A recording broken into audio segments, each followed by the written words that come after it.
after The View at the same time slot? Are you going, it's a competitor? We're going to compete with them, yeah. It is going to cost you to speak your mind.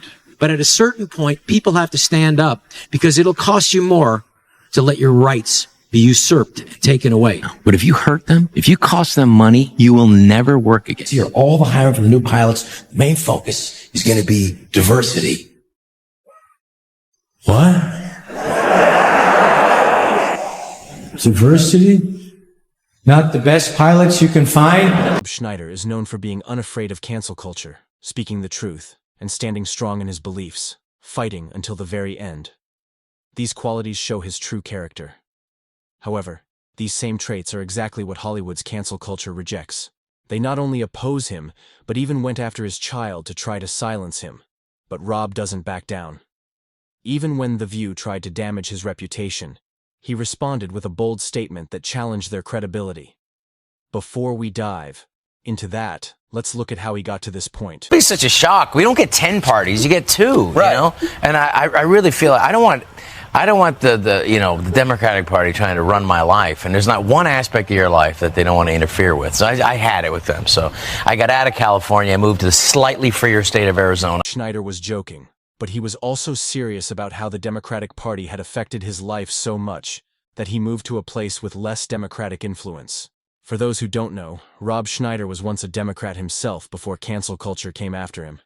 He says that nothing will get better if you stay in that environment. I mean, literally, there wasn't, taxes. there wasn't one part of business. I mean, Newsom pushed me over the edge. Right. I mean, it's just like, I just don't think your life gets better there. It gets worse. I mean, you know what it was? It's like, there was, literally, there wasn't, taxes. There wasn't one part of business. I mean, Newsom pushed me over the edge. Right. I mean, it's just like, I just don't think your life gets better there. It gets worse. I mean, you know what it was? It was like, there was, in San Francisco, they said, you had to remove, I was living in San Francisco. I had it made there. It's on the cable car and everything. I had a rooftop. This is the place where I'm going to live forever. And they said, you have to have the toilets removed from your house.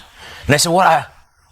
I don't have toilets in front of my house. It was flower pots. Right. They made me remove all the flower pots. So it just got crazier and crazier. And maybe I'm looking at this all wrong. San Francisco either has a huge homeless problem or a gigantic camping success story. You have to look at both ways. What made you want to be so bold and so vocal about it? Because Tulsi said, if you don't agree with the Democratic Party, you're trashed, you're canceled. Yes.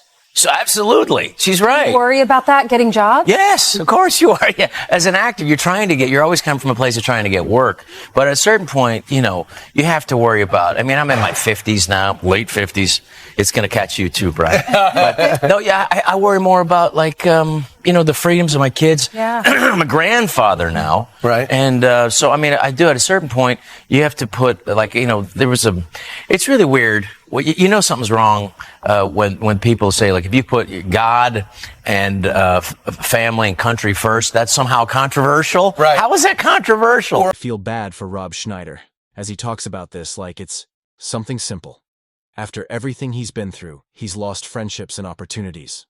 But now, he can speak openly and share the truth.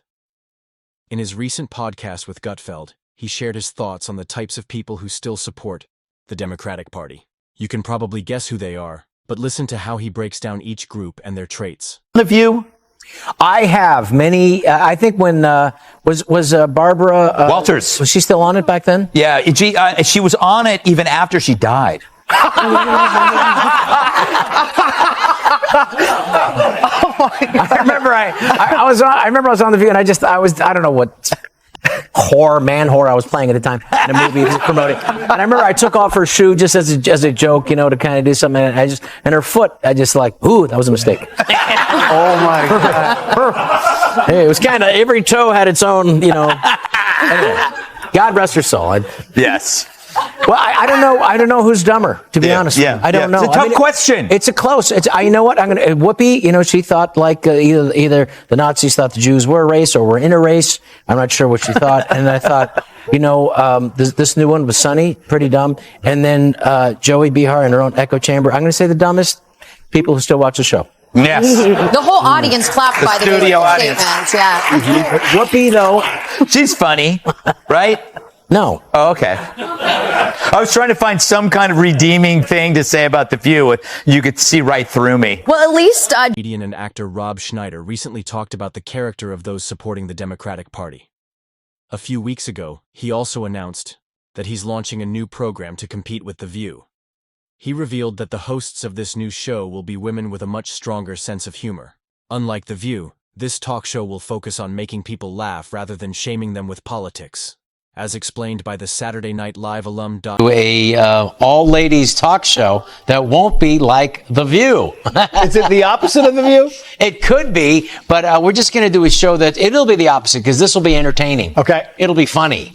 Yeah. We'll have funny women on it. They're going to tell jokes and have funny stories and health and wellness. Is the idea to go after The View in the same time slot? Are you going, it's a competitor? And we're going to compete with them, yeah. I don't know if it's the same time slot. We're not going to announce who's doing the show yet, but that's what's happening now, and it's official. So, speaking, Schneider shared a video that humorously showed what The View really looks like, mocking them directly. He also said that most people are tired of their agenda and biased opinions, which always lean to the left. Who tell people to stay fraught and like this? I'm telling people to prepare, Whoopi. I'm telling people to prepare. They are prepared. Well, right. So that means that they can't be relaxing and enjoying Christmas. No, it doesn't mean that. When winter is coming. No, it doesn't. You know what? I'm sorry. I mean, I disagree. Winter is here. Right. Winter's been with us. They cannot help but gin up fear about Trump. who in America doesn't want to watch that? Right? It's just funny. It's as interesting as a Hunter Biden painting made of his own feces. For everyone eagerly waiting to see what this new show is really about, here's the explanation from the creator himself. Without a doubt, this is shaping up to be one of the biggest TV show rivalries of our century. Hyping and trying to make people feel terrible, and people are sick of it. People don't want to have the politics. We're going to have an entertaining show with people for entertaining people all over America. And we're not trying to just bring people who are angry and bitter and reinforcing their political echo chamber. I mean, that's what you and I do here. Right. You're an opportunity in America to move away from the politics. We have an opportunity to get America healthy again. That's why I'm so excited about Robert Kennedy and, being the health, and it's a generational opportunity. Is working to build something that will create generational wealth, while others are trying to undermine common sense in America. Unlike many, Rob isn't just sitting around talking on a podcast. He actively teaches and shares his opinions, often addressing ideas from left-leaning students. As he showed with a young student, it takes everything you have to truly uphold freedom of speech. It's going to cost you to speak your mind. But at a certain point, people have to stand up because it'll cost you more to let your rights be usurped and taken away. Discuss. Debate, come up with the best ideas, and then figure out a way to do it. You know, I'm going to make movies here without them, without Hollywood. I'll find out a way, or I won't, and I'll figure out something else to do. But let me tell you what I'm not going to do. I'm not going to sit and be silenced and say I'm not going to speak my mind, because I do believe that we have a chance to do something special. It's worth whatever movies that they don't want to hire me for. Thank you. Not only that, but Rob has used his humor to speak out loudly, not to offend, but to clearly show where society could end up if this nonsense keeps escalating. Last month, the CEO, he announced of all the hiring for all the new pilots that are coming up this year, all the hiring for the new pilots, the main focus is going to be diversity. What? Diversity? Not the best pilots you can find? The ones with the most hours of experience? Ones you've done it before? Nope, diversity. I don't know about you, but I'm sick and tired of flying all the time with these white pilots landing safely and on time. Boring.